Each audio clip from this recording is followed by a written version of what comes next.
에베소서 1장. 하나님의 뜻에 따라 예수 그리스도의 사도가 된 나 바울은 예수 그리스도를 믿는 에베소의 성도들에게 편지를 씁니다. 하나님 우리 아버지와 주 예수 그리스도의 은혜와 평안이 여러분과 함께 하기를 빕니다. 우리 주 예수 그리스도의 아버지 되시는 하나님께 찬양을 드립니다. 하나님께서는 하늘에 있는 모든 영적인 복을 그리스도 안에서 우리에게 내려주셨습니다. 하나님께서는 이 세상이 창조되기 전 그리스도 사랑 안에서 우리를 흠없는 거룩한 백성으로 선택하셨습니다. 또한 그때부터 예수 그리스도를 통해 우리를 자녀 삼으시기로 작정하셨습니다. 하나님께서는 이 일을 바라시고 또 기뻐하셨습니다.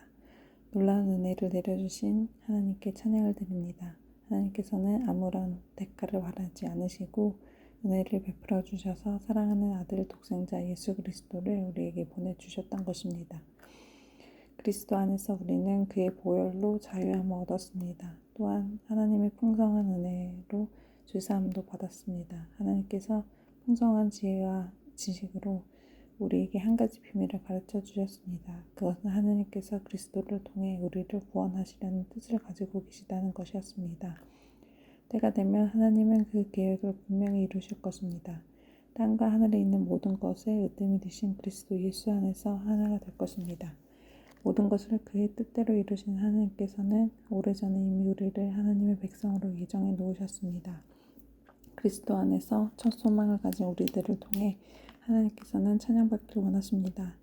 여러분이 구원의 기쁜 소식이 진리의 말씀을 듣고 믿었을 때 하나님께서는 그 표시로 우리에게 약속하신 성령을 보내주셨습니다. 성령이 우리와 함께 하실 때 우리는 하나님께서 약속하신 모든 것을 받을 것입니다. 성령은 하나님께 구속함을 받은 모든 자들에게 큰 자유를 주셔서 하나님께 찬양을 돌리게 할 것입니다. 그러므로 내가 주 예수님을 믿는 믿음과 성도를 향한 여러분의 사랑을 전해 듣고 항상 기도 가운데 여러분을 기억하고 하나님께 감사하고 있습니다.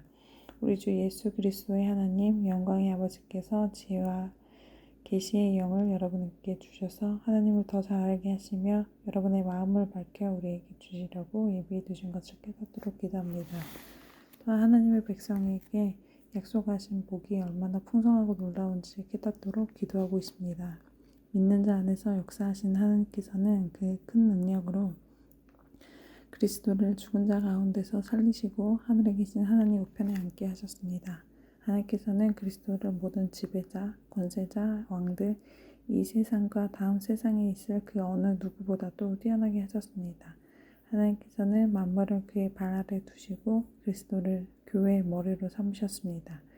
교회는 그리스도의 몸이며 모든 것을 넘치도록 채우시는 분이 계시는 곳입니다. 기장. 불순종과 죄로 인하여 여러분은 영적으로 죽은 사람들이었습니다. 세상 사람들과 똑같이 살며 땅 위에 권세 잡은 악한 세력에 순종하였습니다. 이 악한 영은 지금도 하나님을 대항하는 자들의 마음속에서 활동하고 있습니다. 우리 모두 저들과 똑같이 될 땐 본성을 쫓아 행하고 육체와 마음이 원하는 대로 온갖 일을 저질렀습니다. 우리가 하나님의 분노를 사는 것은 당연한 결과입니다. 왜냐하면 그렇게 살아왔기 때문입니다. 그러나 하나님은 자비로우시고 우리를 너무 사랑하셔서 그대로 내버려 두지 않으셨습니다. 하나님의 뜻을 따르지 않아 영적으로 죽은 우리들에게 그리스도를 통해서 새 생명을 주신 것입니다. 여러분은 하나님의 은혜로 구원을 받았습니다. 하나님은 우리를 그리스도와 함께 살리시고 하늘 위에 있는 그분의 보좌 곁에 우리를 그리스도와 함께 앉혀주셨습니다.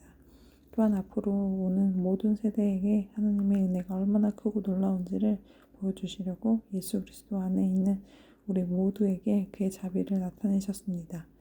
여러분은 하나님의 은혜 안에서 믿음으로 구원받았습니다. 여러분 스스로는 자신을 구원할 수 없습니다. 구원은 하나님의 선물입니다. 또한 착한 행동으로 구원받는 것이 아니므로 아무도 자랑할 수 없습니다. 우리를 창조하신 분은 하나님이십니다. 그리스도 예수 안에서 우리를 새 사람으로 변화시켜 착한 일을 하게 하신 분도 하나님이십니다. 하나님께서는 우리 안에 이미 오래전부터 선한 일을 계획해 놓으셨습니다. 우리의 삶이 선하게 되도록 그렇게 계획해 놓으셨습니다. 여러분은 이방인으로 태어났습니다. 유대인들로부터 할례받지 못한 자라고 손가락질 당했습니다. 그들은 자신들을 할례받은 자라고 자랑합니다. 그들이 말하는 할례는 단지 몸의 한 부분에 행하는 의식이 지나지 않는 것인데도 말입니다. 그러나 하나님 없이 살았던 지난 날을 잊지 말길 바랍니다. 여러분은 이스라엘 자손도 아니며 그의 백성에게 약속하신 복의 기업도 받을 수 없는 사람들이었습니다. 소망도 없고 하나님도 모르는 자들이지 않았습니까? 하지만 하나님을 알지 못하고 살았던 여러분, 이제는 예수 그리스도 안에서 그리스도의 보혈로 인해서 하나님과 가까워질 수 있게 되었습니다. 그리스도를 통해 평안을 누리고 유대인과 이방인이 그리스도 안에서 하나가 되었습니다. 이전에는 마치 둘 사이의 벽이 가로 놓여 있는 것 같았으나 예수 그리스도는 자신의 몸을 내어주심으로써 그 미움의 벽을 허물어뜨렸습니다. 유대인의 율법에는 너무나 많은 명령과 규칙이 있었습니다. 그러나 예수님은 이러한 율법을 폐하였습니다. 유대인과 이방인을 갈라놓던 율법을 없애심으로 이 둘이 그리스도 안에서 하나가 되어 새 사람이 되게 하셨던 것입니다. 이로써 예수님은 우리의 평화가 되셨습니다. 예수 그리스도는 십자가에 달려 죽으심으로 유대인과 이방인 사이에 가로막힌 미움의 벽을 허물어뜨리셨습니다. 이 둘을 하나가 되게 함으로써 이 둘 모두 하나님과 화목하게 되길 바라셨습니다. 그리스도는 하나님을 모르는 이방인들에게 찾아오셨고 하나님을 믿는 유대인들에게도 찾아오셔서 평화에 대해 가르치셨습니다. 그러므로 우리 모두는 그리스도를 통해 한 성령 안에서 아버지께로 나아갈 수 있게 되었습니다. 이제 여러분은 더 이상 낯선 나그네나 손님이 아닙니다. 이제는 하나님의 거룩한 백성으로 하늘의 시민이요 가족입니다. 성도는 사도와 예언자들이 닦아놓은 기초 위에 세워진 하나님의 집이며 그리스도 예수께서 친히 그 건물의 머리둘이 되어 주십니다. 건물 전체가 그리스도 안에서 서로 연결되어 성도는 사도와 예언자들이 닦아놓은 기초 위에 세워진 하나님의 집이며 그리스도 예수께서 친히 그 건물의 머리둘이 되어 주십니다. 건물 전체가 그리스도 안에서 서로 연결되어 주님의 거룩한 성전으로 점점 자라갈 것입니다. 여러분 역시 유대인들과 함께 그리스도 안에서 함께 지어져 가고 있습니다. 성령을 통해 하나님이 친히 거하시는 곳으로 여러분은 아름답게 지어져 갈 것입니다. 3장 나 바울은 예수 그리스도의 종으로 이방인인 여러분을 위해 감옥에 갇혀 있습니다. 여러분도 분명히 알고 있듯이 하나님께서는 여러분에게 은혜를 나타내시려고 내게 이 일을 맡기셨습니다. 저는 내가 편지에도 간단히 말했듯이 하나님께서는 내게 계시로 비밀스러운 계획을 알려주셨습니다. 그것을 읽어보면 내가 그리스도에 관해 신비로운 진리를 어떻게 깨닫게 되었는지 알 수 있을 것입니다. 옛날에는 이 비밀스러운 진리를 아무도 깨달을 수 없었습니다. 그러나 이제는 성령을 통해 그 거룩한 사도들과 예언자들에게 이 신비로운 진리를 보여주셨습니다. 그 비밀이란 바로 이방인들도 유대인들과 마찬가지로 하나님께서 그의 자녀들을 위해 예비해 두신 것을 함께 상속받을 수 있다는 것입니다. 이방인들도 유대인과 함께 한 몸을 이루는 지체가 되었기 때문에 예수 그리스도 안에서 하나님께서 약속하신 것을 함께 누리게 되었습니다. 이것이야말로 하나님께서 이방인들에게 주신 기쁜 소식이 아니겠습니까? 하나님이 크신 능력과 특별한 은혜로 나는 이 기쁜 소식을 전하는 일꾼이 되었습니다. 나는 지극히 보잘것없는 그리스도인 중 하나였으나 하나님께서는 내게 능력과 재능을 주셔서 그리스도를 믿음으로써 누리게 될 부요함을 이방인들에게 전하게 하셨습니다. 이 복음의 부요함은 말로 다 표현하기 힘들 만큼 크고도 놀랍습니다. 이뿐만 아니라 하나님께서는 나에게 만물을 창조하신 분, 곧 하나님 안에 숨겨진 진리에 관해 계획을 모든 사람에게 전할 임무도 맡기셨습니다. 하나님께서 이렇게 하시는 목적은 교회를 통해서 하늘의 통치자들과 권세자들에게 하나님의 무한한 지혜를 알게 하려 하시는 것입니다. 그리고 이 모든 것은 우리 주 예수 그리스도를 통해 태초부터 이루려고 하신 일이기도 합니다. 우리는 그리스도를 믿고 의지함으로 두려움 없이 자유롭게 하나님 앞에 나아갑니다. 내가 지금 받고 있는 고난으로 인해 실망하거나 낙담하지 마십시오. 이 고난이 오히려 여러분에게 영광이 되는 것입니다. 그러므로 이제 나는 하나님 아버지께 무릎 꿇고 기도합니다. 하늘과 땅에 있는 성도는 그분께로부터 참 생명의 이름을 받은 자들입니다. 하나님께서 크신 영광 가운데 성령을 통해 그분의 능력 밖으로 여러분의 속사람을 튼튼하게 하여 주시기를 기도합니다. 믿음을 통해 그리스도께서 여러분 마음 가운데 살아계시기를 기도합니다. 또한 여러분의 삶이 사랑 안에서 강하여지고 또 깊게 뿌리내려 모든 성도들이 그리스도의 크신 사랑을 깨닫게 되기를 기도합니다. 그분의 사랑이 얼마나 한없고 넓으며 얼마나 깊고도 높은지를 진정으로 깨닫게 되기를 기도합니다. 그리스도의 사랑을 어느 누가 잘 수 있겠습니까? 그러나 그 사랑을 체험하여 하나님의 충만함이 여러분 마음속에 채워지기를 기도합니다. 우리 가운데 일하시는 하나님께서는 우리가 구하고 생각하는 것보다 훨씬 더 많은 것을 채워주실 것입니다. 교회와 그리스도를 통해 구원을 이루어 가시는 하나님께 영원히 영광을 올려드립니다. 아멘. 4장 주님을 섬기다가 감옥에 갇힌 나 바울이 여러분께 권합니다. 하나님께서는 여러분을 그의 백성으로 부르셨으니 하나님의 백성답게 살아가시기를 바랍니다. 항상 겸손하고 온유하며 마음이 너희하여 참아주고 서로 사랑으로 받아주십시오. 여러분은 성령 안에서 평안의 매는 끈으로 한 몸이 되었습니다. 하나가 되도록 힘쓰고 여러분 가운데 늘 평화가 깃들도록 노력하십시오. 여러분은 한 몸입니다. 여러분은 같은 성령을 받았고 한 소망을 가지고 있습니다. 우리 집주인도 한 분이시며 믿음도 하나고 세례도 하나입니다. 만물의 주인이신 하나님도 한 분이시니 그분은 모든 것을 다스리시고 모든 것 위에 계신 분이십니다. 그리스도께서는 우리 각자에게 특별한 재능을 주셨습니다. 그리스도께서 나눠주신 은혜대로 우리 모두는 선물 받을 것입니다. 성경은 말씀하고 있습니다. 그가 높은 곳으로 오르실 때 사로잡힌 자들을 이끄시고 그의 사람들에게 선물을 나누어 주셨다. 높은 곳으로 오르셨다라는 말은 무슨 뜻입니까? 그것은 그리스도가 먼저 이 땅에 내려오셨다는 말이 아닙니까?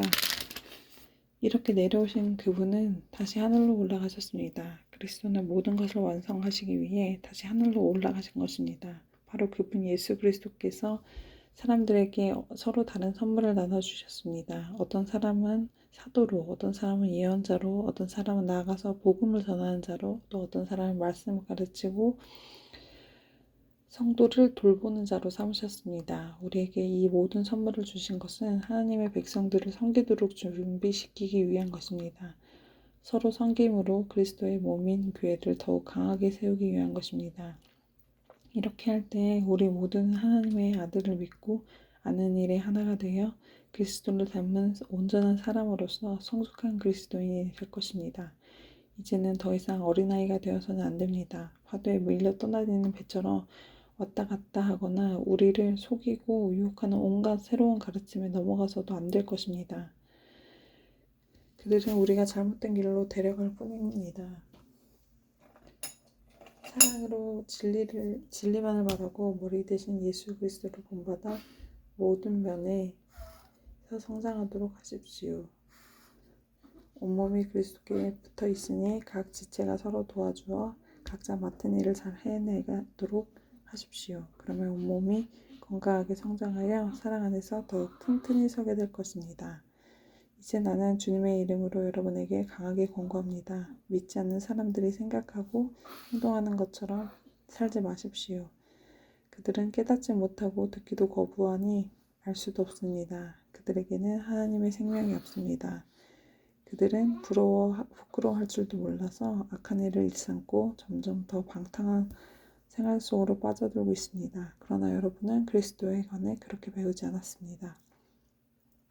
나는 여러분이 진정 그분의 말씀을 들었고 또 배웠으므로 진리 되신 그분 안에 살고 있다고 확신합니다. 옛 모습을 벗어버리십시오. 옛사람은 한없는 욕망으로 점점 더 눈이 어두워져 악하고 더러운 모습이 될 뿐입니다. 여러분의 마음을 새롭게 하라는 가르침을 들었습니다. 이제는 새 사람이 되어 하나님의 모습처럼 선하고 거룩하게 살아가십시오.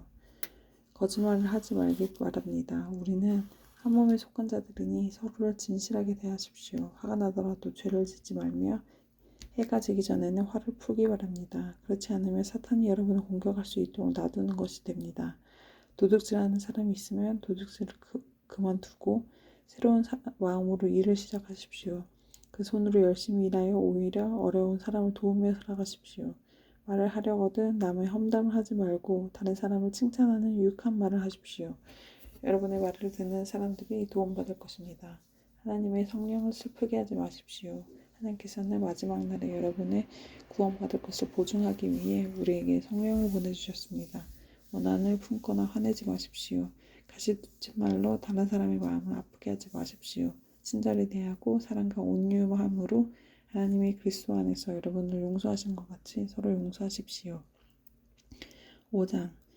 여러분은 하나님이 사랑하는 자녀들입니다. 그러므로 하나님을 닮으려고 노력하십시오. 그리스도께서 우리를 사랑하신 것처럼 다른 사람을 사랑하며 사십시오. 그리스도께서는 우리를 위해 자신을 내어주시어 하나님 앞에 향기나는 희생의 제물이 되게 되셨습니다. 성적인 죄를 짓지 않도록 조심하십시오. 어떤 종류의 악이나 탐욕도 틈타지 못하게 하십시오. 이런 것들은 하나님의 거룩한 백성에게 적합하지 못한 것입니다. 더러운 말이나 저속한 농담을 입에 담지 말며 늘 입에 감사가 넘치게 하십시오. 음란하고 더러우며 욕심이 가득한 자는 하나님 나라에 들어갈 수 없음을 알고 있을 것입니다. 이 모든 것에 관심을 두는 것은 하나님 이외의 거짓 우상을 섬기는 것과 같습니다. 이런 거짓말로 여러분을 꿰는 자들에게 속아 넘어가지 않도록 주의하십시오. 하나님께서는 불순종하는 자들에게 무서운 벌을 내리실 것입니다. 그러므로 이들과 어울리지 말기 바랍니다. 이전에는 여러분도 어둠 가운데 있었으나 이제는 주님 안에서 빛 가운데 살아갑니다. 그러므로 빛에 속한 자녀답게 사십시오. 빛은 선하고 의로우며 진실된 삶으로 인도합니다. 하나님을 기쁘게 하는 일이 무엇일지 생각하십시오. 어둠에 속한 자들처럼 행동하지 않도록 주의하십시오. 그런 것은 아무 유익도 없습니다. 오직 선한 일을 하여 어둠 속에서 행하는 일들이 잘못된 것임을 알리십시오. 원래 저지르는 그런 일들은 입에 담기조차 부끄러운 것들입니다. 그러나 빛이 오면 모든 것이 환히 드러날 것입니다. 성경에서도 잠자는 자여 일어나라, 죽음에서 깨어 일어나라, 그리스도께서 내게 빛을 비추실 것이다 라고 말하고 있습니다. 그러므로 여러분은 자신의 생활을 늘 살피십시오. 어리석은 자처럼 살지 말고 지혜롭게 행동하십시오. 때가 악하니 가능하면 선한 일을 할 수 있는 기회를 잘 붙드시길 바랍니다. 분별 없이 어리석은 자가 되지 말고 주님이 원하시는 것이 무엇인지 배우도록 노력하십시오. 술 취하지 마십시오. 여러분의 영적인 삶을 갉아먹을 것입니다. 성령으로 충만해지도록 힘쓰십시오. 시와 찬미와 영적인 노래로 서로 이야기하며 마음으로 주님께 노래하고 찬송하십시오. 우리 주 예수 그리스도의 이름으로 하나님 아버지께 항상 감사드리십시오. 그리스도를 두려워하며 존경하는 마음으로 서로 순종하십시오. 아내들은 주님께 순종하듯이 남편의 권위에 순종하십시오. 남편이 아내의 머리가 되면 그리스도 교회의 머리인 것과 같습니다. 교회는 그리스도의 몸이며 그리스도의 교회의 구주가 되셨습니다. 교회가 그리스도의 건의 아래 있듯 아내가 남편에게 순종하는 것은 당연한 것입니다. 모든 일에 순종하십시오. 남편들은 그리스도가 교회를 사랑하듯이 아내를 사랑하십시오. 그리스도는 생명을 내어주시기까지 교회를 사랑하셨습니다. 그리스도께서는 교회를 물로 씻고 말씀으로 깨끗하게 하셨습니다. 마치 아름답고 깨끗한 신부처럼 교회를 깨끗하고 거룩하게 하시기 위해 그리스도께서 죽으셨던 것입니다. 그러므로 남편들은 이와 같이 아내를 사랑하십시오. 자기 몸을 아끼고 사랑하듯이 아내를 사랑하길 바랍니다. 자기 아내를 사랑하는 자는 곧 자기를 사랑하는 자입니다. 자기 몸을 미워하는 사람은 없습니다. 오히려 아끼고 돌볼 것입니다. 이것이 바로 그리스도가 교회를 위해 하신 일입니다. 우리는 그리스도의 몸인 교회의 지체들입니다. 성경에서도 그러므로 사람이 부모를 떠나 자기 아내와 연합하여 한 몸을 이룰 것이다 라고 말씀하고 있습니다. 그 비밀의 놀랍고 크니 이것은 바로 그리스도와 교회와의 관계를 두고 말하는 것입니다. 다시 한번 당부하는데 남편들은 아내를 제 몸같이 사랑하고 아내는 남편을 순종하십시오. 자녀들은 부모에게 순종하십시오. 이것이 주님을 믿는 사람으로서 옳게 행하는 것입니다. 십계명에도 내 부모를 공경하라고 하였습니다. 이것은 약속이 보장된 첫 계명입니다. 그 약속은 내가 하는 일이 다 잘되고 이 땅에 장수할 것이다 라는 것입니다. 아버지는 자녀의 마음을 상하게 하거나 화를 돋구지 말고 주님의 훈계와 가르침으로 잘 키우십시오. 종들은 두렵고 존경하는 마음으로 주인에게 복종하십시오. 그리스도께 복종하듯이 참 마음으로 순종하기를 바랍니다. 주인이 볼 때만 잘하는 척하지 말고 마음을 다하여 하나님의 뜻을 행하십시오. 사람에게 하듯이 하지 말고 그리스도를 섬기듯이 기쁜 마음으로 주인을 위해 일하십시오. 여러분이 종의 신분이든지 자유인이든지 주님께서는 선을 행하신 것에 대해 보답해 주신다는 사실을 잊지 말길 바랍니다. 주인들도 똑같이 종들에게 잘해주고 윽박지르지 마십시오. 여러분의 주인이기도 하고 동일하게 그들이 주인도 되시는 분이 하늘에 계십니다. 우리 주인은 모든 사람을 차별하지 않으시고 똑같이 대해주시는 분이십니다. 끝으로 주님의 크신 능력 안에서 강해지십시오. 사탄의 악한 속임수에 넘어가지 않도록 하나님의 무기로 완전 무장하시기를 바랍니다. 우리의 싸움은 이 땅의 사람들에 대항하여 싸우는 것이 아니라 이 세상의 어두운 세력들과 공중의 권세 잡은 악한 영들에 대해 싸우는 것입니다. 하나님의 전신갑주가 필요한 이유가 여기 있습니다. 그것은 악한 날에 쓰러지지 않고 싸움 끝난 후에도 굳건히 서기 위해서입니다. 이제 여러분은 굳게 서서 진리의 허리띠를 띠고 가슴에 의의 훈용비를 붙이십시오. 발에는 평화의 복음을 전할 신을 신으십시오. 손에는 악한 자의 불화살을 막아낼 믿음의 방패를 드십시오. 머리에는 구원의 투구를 쓰고 하나님의 말씀인 성령의 칼을 쥐십시오. 성령 안에서 늘 기도하고 필요한 모든 것을 위해 간구하십시오. 언제나 준비된 마음으로 좌절하지 말고 다른 그리스도인들을 위해서 기도하십시오. 또한 나를 위해서도 기도해 주십시오. 말씀을 전할 때 두려움 없이 담대하게 복음의 비밀을 말할 수 있도록 나를 위해 기도해 주십시오. 나는 복음을 전하는 자로서 사명을 받았습니다. 이제 나는 감옥에서 이 일을 합니다. 내가 옥중에서도 전해야 될 말씀을 담대하게 전파할 수 있도록 기도해 주십시오. 사랑하는 형제를 두기고에 보냅니다. 그는 주님의 성실한 일꾼입니다. 내가 어떻게 지내며 무엇을 하는지 자세히 알려줄 것입니다. 그를 보내는 것은 우리의 사정을 알기 위함이며 또한 여러분을 격려하기 위함입니다. 하나님 아버지와 주 예수 그리스도께서 믿음 안에서 사랑과 평안을 여러분에게 내려주시기를 기도합니다. 하나님의 은혜가 우리 주 예수 그리스도를 변함없이 사랑하는 여러분 모두에게 함께 하시기를 기도합니다. 아멘.